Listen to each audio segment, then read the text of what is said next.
Hello बच्चों, welcome to our YouTube channel. तो आज हम करेंगे स्टैंडर्ड 10th मैथ्स 2 ज्योमेट्री का चैप्टर नंबर 3 जिसका नाम है सर्कल। मैंने इसके पहले 4 प्रैक्टिस सेट ऑलरेडी अपलोड कर दिए हैं। आज हम करेंगे इसका प्रैक्टिस सेट 3.5। अगर आपने इसके पहले के वीडियोस नहीं देखे हैं तो यहाँ पे राइट साइड में ऊपर एक लिंक आएगा, उस पर क्लिक कीजिए। चुपचाप जाके पहले के वीडियोस देखिए ताकि आपको प्रैक्टिस सेट 3.5 अच्छे से समझ में आ जाए। डायरेक्टली 3.5 देखेंगे तो डिफिकल्ट लगेगा, जो कि ये चैप्टर बिल्कुल भी नहीं है, काफी सिंपल चैप्टर है, लेकिन बेसिक्स क्लियर होने चाहिए। बेसिक्स कैसे क्लियर होंगे? प्रैक्टिस सेट 3.1 से शुरू करो, मैंने एकदम बेसिक से सिखाया सब कुछ। ओके, चलो शुरू करते हैं 3.5। तो ये प्रैक्टिस सेट में सिर्फ 5 क्वेश्चंस हैं। हम लोग शुरू करेंगे सेकंड क्वेश्चन से, बिकॉज सेकंड में पहला रिजल्ट यूज होने वाला है। फिर हम लोग फर्स्ट और इसके बाद फोर्थ भी ट्राई कर लेंगे। ठीक है, तो पहले हम शुरू करते हैं सेकंड से, जिसके लिए एक रिजल्ट मैं आपको सिखाऊंगा। तो ये है वो रिजल्ट। अगर दो कॉर्ड्स क्या होते हैं? सर्कल के ऊपर दो पॉइंट्स को कहीं पे भी ज्वाइन कर दो, उसको बोलते हैं कॉर्ड। अगर दो कॉर्ड्स एक दूसरे को अंदर इंटरनली सर्कल के अंदर इंटरसेक्ट कर रहे हैं, तो ये थ्योरम क्या बोलता है कि जहां पे भी वो इंटरसेक्ट कर रहे हैं, यहां पे ई पे कर रहे हैं, तो पहला कॉर्ड क्या है? ए बी ना, तो E A into E B is equal to दूसरा कॉर्ड कौन है? E C into E D. दूसरे कॉर्ड के ऊपर दो टुकड़े बन रहे हैं ना, देखो पहले कॉर्ड के ऊपर ये दो टुकड़े बने, ई ने दो टुकड़े कर दिए, ई ए और E B equal to E C into E D. इसका मतलब ये नहीं कि ए बी और सी डी इक्वल है, नहीं, ये कोई भी दो कॉर्ड के लिए ट्रू है, लेकिन वो इंटरनली इंटरसेक्ट करने चाहिए। तो जहां पे भी इंटरसेक्ट कर रहे हैं वहां पे वो कॉर्ड के दो टुकड़े का product E A into E B is equal to दूसरे कॉर्ड के दो टुकड़े का product E C into E D. काफी सिंपल है, इसको बोलते हैं इंटरनल डिवीजन। तो जहां पे भी हम लोग ये यूज करेंगे, इसका एक रीजन लिखेंगे, वो मैं आपको बताऊंगा कैसे लिखना है। आया समझ में? दूसरा कॉन्सेप्ट है एक्सटर्नल डिवीजन। एक्सटर्नल डिवीजन नाम में ही देखो, एक्सटर्नल मतलब बाहर। तो ये दोनों कॉर्ड एक दूसरे को अंदर इंटरसेक्ट कर रहे थे। अब इसमें क्या किया, ये दोनों कॉर्ड देखो ए बी और सी डी, ये थोड़ा आगे जाके सर्कल के बाहर एक दूसरे को ई पे इंटरसेक्ट करते हैं, तब भी रिजल्ट सेम आएगा। जहां पे भी ये इंटरसेक्ट कर रहे हैं ना, वहां से पहले पॉइंट तक ई ए इंटू दूसरे पॉइंट तक ई बी सेम कॉर्ड पे होना चाहिए। इधर भी देखो ई ए इंटू ई बी ऐसे ही था, और इक्वल टू क्या आएगा? ई सी इंटू ई डी। बहुत ही सिंपल है, याद रखना। पॉइंट जहां पे ये लोग इंटरसेक्ट कर रहे हैं ना, वहां से शुरू करना ताकि ये एकदम इजीली आपको याद हो जाए। ठीक है, यहां पे देख लो E A into E B equal to E C into E D, यहां पे भी E A into E B equal to E C into E D. ये हो गया एक्सटर्नल डिवीजन। आया समझ में? अभी इसी को थोड़ा मॉडिफाई करेंगे ना। कैसे? ये देखो, ये जो लाइन है इसको टैंजेंट बना दिया। टैंजेंट मतलब क्या? सर्कल को एक ही पॉइंट पे टच करेगा, ऐसे बना सकता हूं ना मैं। जब इसको टैंजेंट बना दूंगा तो क्या हो जाएगा? इसका एक अलग फिगर बना के बताता हूं। ठीक है, इसको ऐसे ही छोड़ देते हैं, पर समझ में आया ना, एक कॉर्ड को ही मैंने टैंजेंट बना दिया, तो ऐसा फिगर बनेगा। तो ये यहां पे आ जाएगा। तो इंस्टेड ऑफ टू पॉइंट, देखो यहां पे डी और सी दो पॉइंट पे काट रहा था, इसलिए दो टुकड़े बन रहे थे, ईसी और ईडी, ईसी और ईडी। यहां पे ऊपर तो इशू नहीं है, ऊपर तो E A into E B आएगा ही, लेकिन नीचे दो टुकड़े नहीं है, एक ही टुकड़ा है, तो वो एक ही टुकड़ा दो बार आएगा। तो हम लोग क्या लिखेंगे? जब ऐसा आएगा, एक कॉर्ड होगा या एक सीकेंट होगा और एक टैंजेंट होगा। ठीक है, इसको सीकेंट बोलते हैं, बाहर गया ना इसलिए सीकेंट, नहीं तो यहां तक होता ना खाली तो कॉर्ड बोलते थे। ठीक है, तो ये ई ए इंटू ई बी तो आएगा ही, बट इक्वल टू क्या आएगा? E T into E T, because यहां पे देखो हर जगह दो बार था, E A into E B equal to E C into E D. यहां पे भी E A into E B equal to E C into E D. तो यहां पे भी ये बोलेगा अरे मैं भी दो बार आऊंगा, तो E A into E B, पर इसके पास यहां पे दो है ही नहीं, इसको तो एक ही पॉइंट पे सर्कल पे टच कर रहा है। बाकी सब जगह सर्कल को दो जगह पे काट रहा था, देखो एक दो, एक दो, लेकिन यहाँ पे एक ही है। इधर दो था तो उसका ई इंटू ई बी लिख दिया, लेकिन यहाँ पे क्या लिखेंगे? E T into E T दो बार। E T into E T क्या होता है? E T into E T दो बार खुद एक दूसरे से मल्टीप्लाई होता है तो स्क्वायर हो जाता है ना, तो हम लोग बोलेंगे E A into E B equal to E T square. तो ये हो जाता है टैंजेंट सीकेंट थ्योरम। ठीक है, दो कॉर्ड्स एक दूसरे को इंटरनली काटे या एक्सटर्नली काटे, ये रिजल्ट तो सेम है। जब एक टैंजेंट, टैंजेंट मतलब ऐसा एक लाइन जो सर्कल को सिर्फ एक पॉइंट पे टच करे। ये देखो, ये वाला लाइन दो जगह काट रहा है, ये वाला लाइन भी दो जगह काट रहा है, ये वाला लाइन दो जगह काट रहा है, ये वाला लाइन भी दो जगह काट रहा है, ये वाला लाइन दो जगह काट रहा है, तो ये सीकेंट है। लेकिन ये वाला लाइन सिर्फ एक जगह टच कर रहा है, तो उसको बोलते हैं टच टैंजेंट। टी से याद रखो, टच टैंजेंट। ठीक है, रिजल्ट समझा? E A into E B equal to E T into E T मतलब ई टी स्क्वायर। हर जगह ऐसे ही यूज करना है। तो चलो शुरू करते हैं प्रैक्टिस एट 3.5। प्रैक्टिस एट 3.5 के फर्स्ट क्वेश्चन में दिया है इन फिगर 3.77, ये वाला फिगर, रे पी क्यू टचेस का मतलब टेंजेंट अभी बताया था, the circle eight point Q. तो ये पी क्यू जो रे है वो सर्कल को पॉइंट क्यू पे टच कर रहा है, मतलब ये पी क्यू क्या है भाई? टेंजेंट है। टेंजेंट सेकेंड थ्योरम लग सकता है ना। पी क्यू इक्वल टू 12, मतलब ये इसका लेंथ दिया हुआ है 12, P R equal to 8, P R equal to 8 and you have to find P S and R S. आपको पी एस फाइंड करना है, मतलब ये पूरा, और ये आर एस भी फाइंड करना है, इतना सा टुकड़ा। काफी सिंपल है, पहले रफ में करते हैं। क्लियरली दिख रहा है ये टैंजेंट है, ये सीकेंट है, बाहर पी पे इंटरसेक्ट कर रहे हैं। तो टैंजेंट सीकेंट थ्योरम से मैं क्या बोल सकता हूं? टैंजेंट सीकेंट थ्योरम से बोल सकता हूं P R into P S equal to P Q into P Q, P Q square आएगा ना। कॉर्ड ही समझ लो ना इसको, इसके दो टुकड़े हैं ही नहीं, एक ही टुकड़ा है, तो आएगा P Q into P Q मतलब पी क्यू स्क्वायर। कौन सा theorem? Tangent secant theorem. TST लिखा ना तो मस्त कान के नीचे मिलेगा एग्जाम में, 0 मिलेगा। टीएसटी मत लिखना, टैंजेंट सीकेंट थ्योरम लिखना, मैं फेयर में लिख के बताऊंगा। पी आर क्या है?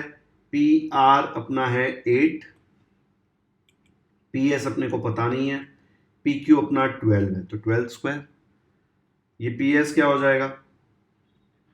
12 स्क्वायर आ जाएगा 144। अगर मुझे पी एस फाइंड करना है तो पी एस को अकेला रखूंगा और ये 8 को उधर भेज दूंगा। 8 इधर मल्टीप्लाई हो रहा है, वहां जाके डिवाइड होएगा।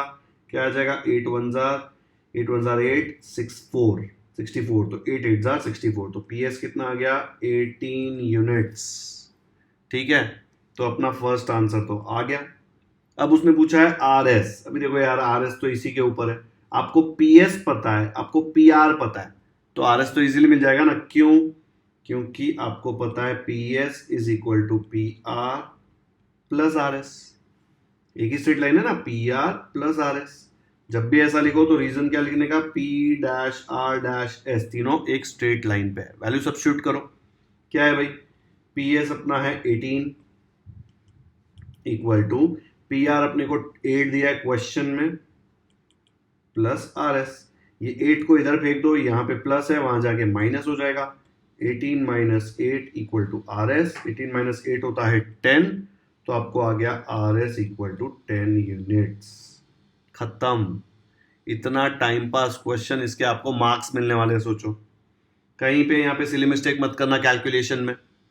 पहले ही दिख जाता है टैंजेंट और सीकेंट, तो अपने को टैंजेंट सीकेंट थ्योरम लगाना है, फिर वैल्यू सब्स्टिट्यूट कर देना है, बस। आया समझ में? लेकिन फेयर में ऐसे डायरेक्टली नहीं लिख सकते, आपको गिव एंड टू प्रूव सब लिखना पड़ेगा ना। टू प्रूव नहीं आएगा इसमें, फाइंड आएगा, बिकॉज वैल्यूज फाइंड करने पड़ेगा। तो चलो देखते हैं फेयर में कैसे आएगा। तो यहाँ पे मैंने बहुत लाइन छोड़ छोड़ के सोल्यूशन लिखा है, इसलिए काफी बड़ा है ये। एक्चुअली बहुत ही छोटा सोल्यूशन है, सेम चीज मैंने पूरी लिख के बताई है। तो पहले हमने गिवन लिख दिया जो क्वेश्चन में था, ray P Q is a tangent at Q, P Q equal to 12, P R equal to 8। Find करना है P S and R S. Solution क्या आएगा? पहले हम लिखेंगे ray P Q is a tangent to the circle at Q. मुझे पता है, क्लियरली दिख रहा है, फिर भी लिखना पड़ेगा, टीचर को बताना पड़ेगा कि भाई मुझे समझा है। नहीं तो डायरेक्टली ये किया ना तो टीचर को लगेगा आपने कॉपी किया। तो आपको ये पूरा लिख के बताना है at Q and P S is the secant. Second भी बोलते हैं काफी लोग, क्या बोलते हो फर्क नहीं पड़ता, ठीक है। P S is the secant, ये गिवन है, तो ये आ जाएगा। टैंजेंट सीकेंट थ्योरम क्या बोलता है कि पी पे इंटरसेक्ट करें ना, तो पी से टुकड़े जो बन रहे हैं, P R into P S equal to P Q into P Q मतलब P Q square. Value substitute किया, इसको सॉल्व किया, ये कट करके मैंने आपको ऑलरेडी बता दिया है, लेकिन फिर बता रहा हूँ। 8 1 जार, ये आ जाएगा 8 1 जार 8, 6 बचा 64, 8 8 जार 64। तो पी एस आया 18, लेकिन सिर्फ पी एस इक्वल टू 18 लिखा तो मार्क्स कटेगा। सेंटीमीटर किलोमीटर कुछ दिया नहीं है, तो P S equal to 18 units. Okay, तो अपना फर्स्ट वाला काम हो गया। अभी आर एस निकालना है। आर एस मतलब ये वाला टुकड़ा। अब ये पूरा आपको पता है 18 है, ये 8 है, तो ये टुकड़ा तो 10 ही आएगा ना, तो ही 10 प्लस 8 18 होगा ना। तो ये आप लिख के बताएंगे P S equal to P R plus R S. P S equal to P R plus R S. क्यों? Because P dash R dash S तीनों एक स्ट्रेट लाइन में। अगर ऐसा होता पी आर एस, तो मैं बोल सकता हूं क्या P S equal to P R plus R S? नहीं बोल सकता, क्योंकि स्ट्रेट लाइन में नहीं है, तीनों पॉइंट कोलिनियर नहीं, लेकिन अगर ये स्ट्रेट लाइन में ऐसे पी आर एस, तो मैं बोल सकता हूं P S is equal to P R plus R S. Okay, value substitute किया, इसको सॉल्व किया, आर एस का वैल्यू 10 आया, सिर्फ 10 नहीं लिखने का, 10 यूनिट्स लिखने का। ठीक है, तो ये हो गया अपना फर्स्ट क्वेश्चन खत्म। एक ही थ्योरम यूज हुआ इसमें, टैंजेंट सीकेंट थ्योरम। चलो फटाफट कॉपी करो।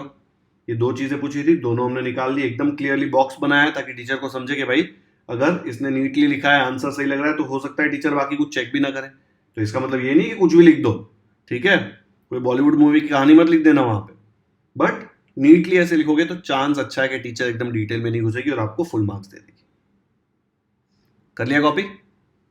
चलो नेक्स्ट करते हैं। अब देखो क्वेश्चन नंबर 4, उसमें दिया है पी क्यू इक्वल टू 6, मतलब ये आपको 6 दिया गया है, क्यू आर इक्वल टू 10, तो ये वाला टुकड़ा 10 है, पी एस इक्वल टू 8, तो ये वाला टुकड़ा 8 है। आपको फाइंड क्या करना है, टी एस, ये वाला टुकड़ा। ठीक है, बहुत लोग लिखने में मिस्टेक करते हैं। देखो ये दो कॉर्ड्स हैं, दोनों पी पे इंटरसेक्ट कर रहे हैं।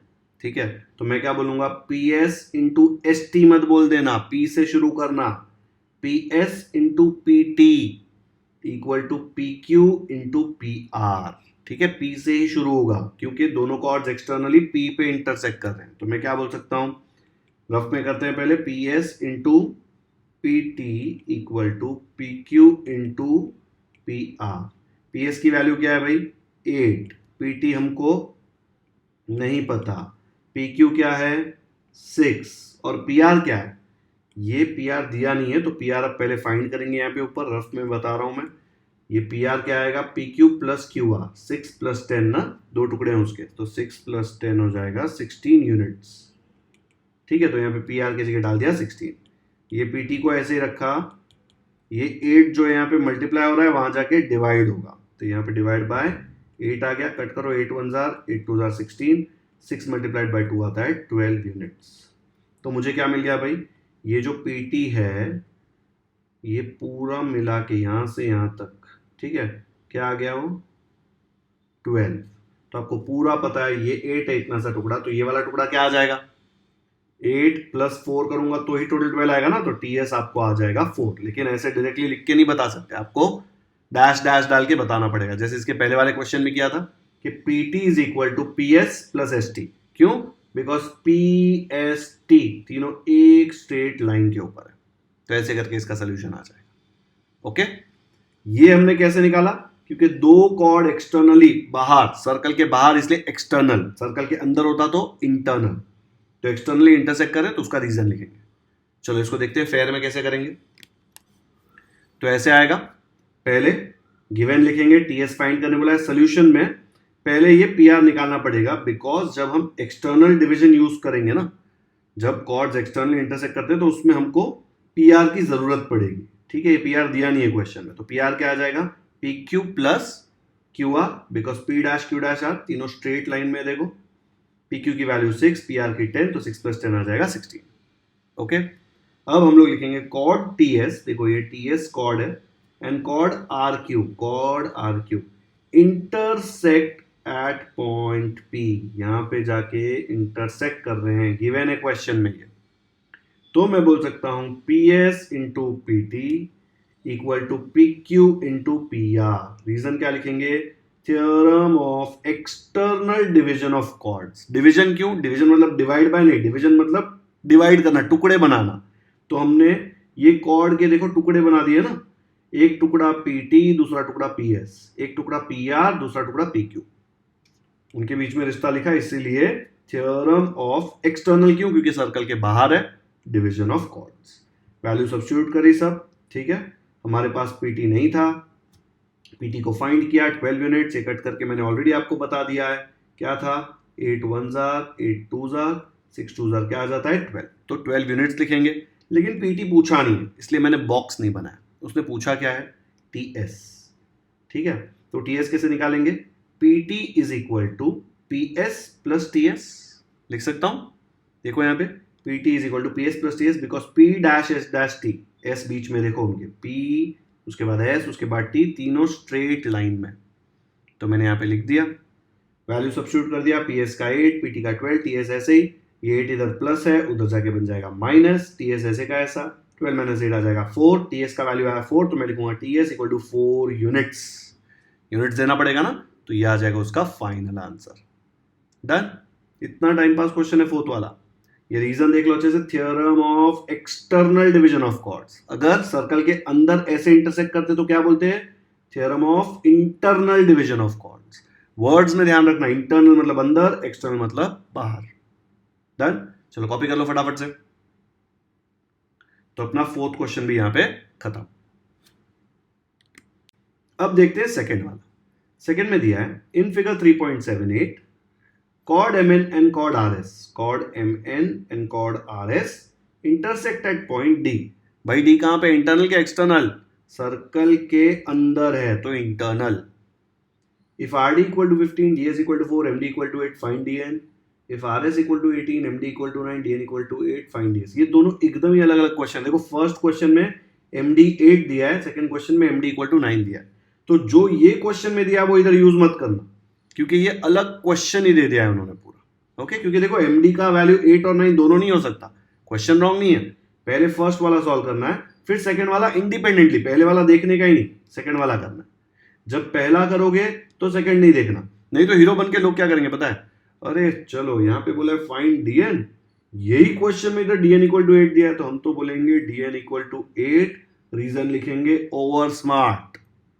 फिर जब यहाँ पे डीएस फाइंड करने बोला है तो डीएस तो इधर ही दिया है, डीएस इक्वल टू 4। क्या पागल है क्या जो क्वेश्चन बना रहा है, तो हम लोग लिख देंगे डीएस इक्वल टू 4, रीजन लिखेंगे ओवर स्मार्ट।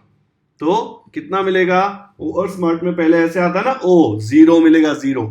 ये दोनों क्वेश्चन अलग अलग है, ठीक है। अपने को हीरो हीरोइन नहीं बनना है और उसको इंडिपेंडेंटली सॉल्व करना है। तो ये मैं यहाँ पे इरेज कर रहा हूं। पहले हम सिर्फ ये फर्स्ट क्वेश्चन देखेंगे, फिर अलग से हम सेकंड क्वेश्चन देखेंगे, ठीक है। चलो तो फर्स्ट क्वेश्चन देखते हैं। R D equal to 15, R D मतलब ये वाला पार्ट, देखो इतना सा। ds इक्वल टू 4, ds मतलब ये वाला पार्ट। फिर md इक्वल टू 8, md मतलब ये वाला पार्ट। पूछा क्या है, dn, ये वाला पार्ट अपने को पूछा है। कैसे निकालेंगे, हम लोगों को पता है कि दोनों कॉर्ड्स इंटरनली इंटरसेक्ट कर रहे हैं, तो theorem of internal division of chords क्या बोलता है, डी पे इंटरसेक्ट कर रहे हैं ना, तो पहले कॉर्ड के दो टुकड़े, पहला ये या ये, कौन सा भी लो कोई फर्क नहीं पड़ता। तो मैं ये ले रहा हूं dm इंटू dn, रफ में कर रहे हैं पहले, इक्वल टू, देखो ये दो टुकड़े हो गए, अभी ये वाला कॉर्ड देखो, equal to dr into ds।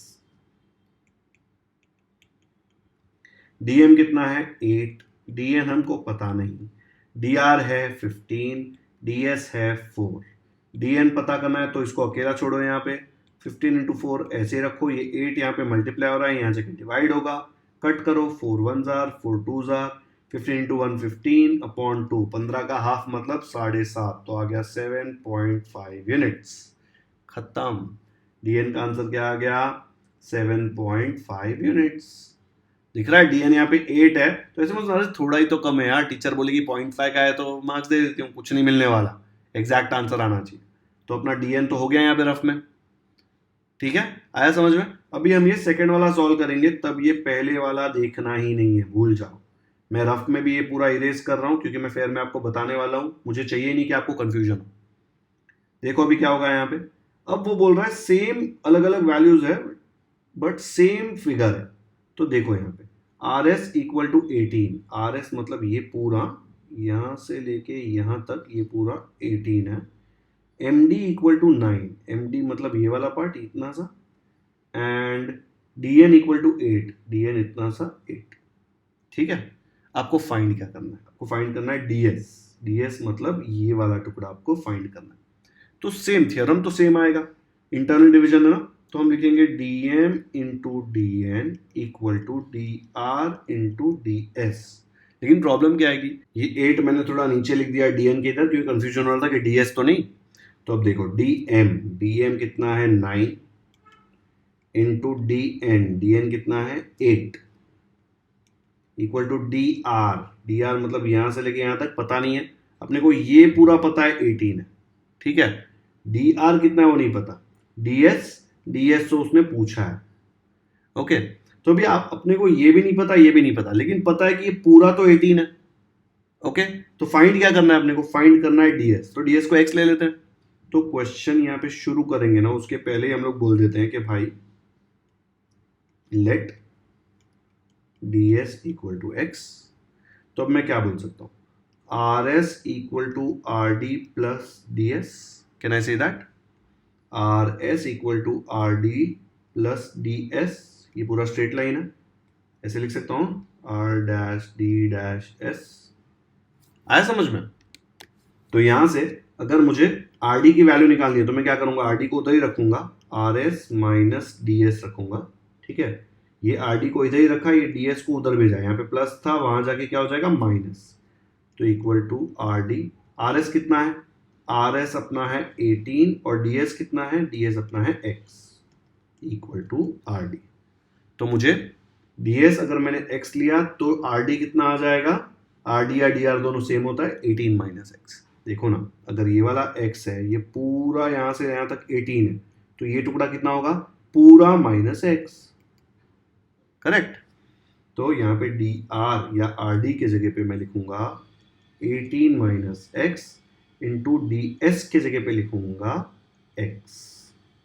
Solve करो, 9 8 are 72, 18 इंटू x आ जाएगा 18x, फिर माइनस इंटू प्लस आ जाएगा माइनस, x इंटू एक्स आ जाएगा एक्स स्क्वायर।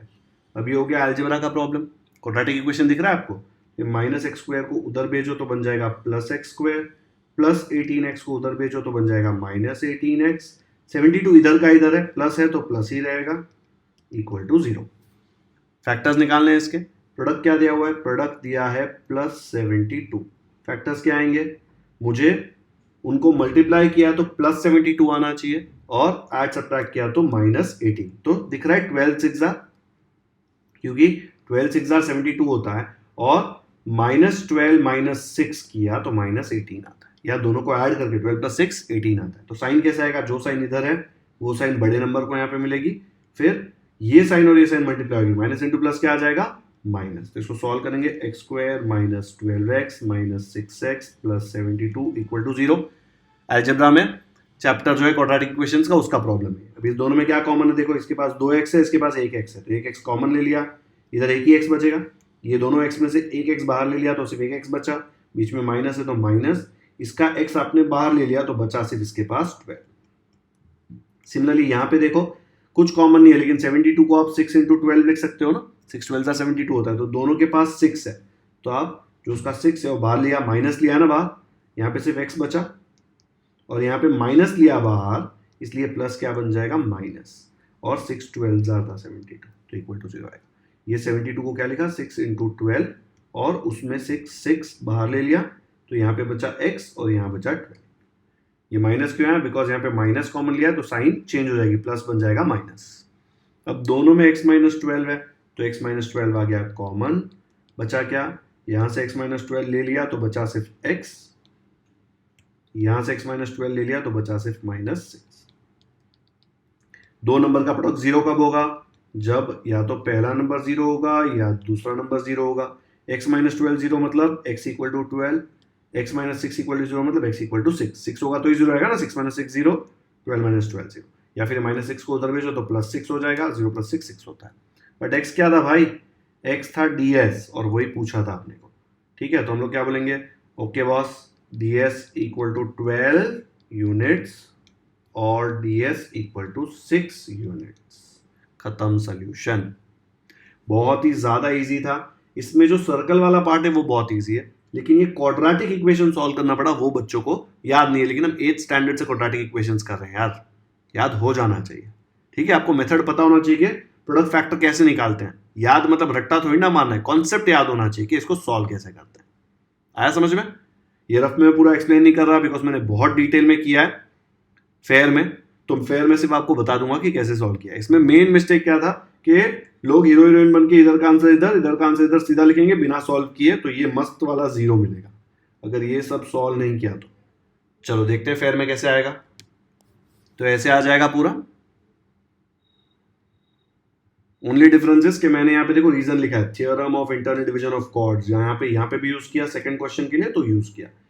देख लो यहाँ पे ये फर्स्ट क्वेश्चन और second question totally different questions है। पहले क्वेश्चन का सेकंड क्वेश्चन से कोई लेना देना नहीं है, इसीलिए यहां का रिजल्ट यहां मत यूज करना, नहीं तो 0 मिलेगा। कॉपी करो फटाफट, एकदम डिटेल में गिवन, फाइंड, सोल्यूशन सब लिखना है। कॉन्सेप्ट सेम है, theorem of internal division of chords, यहाँ पे क्वाड्रेटिक इक्वेशन यूज किया है मैंने।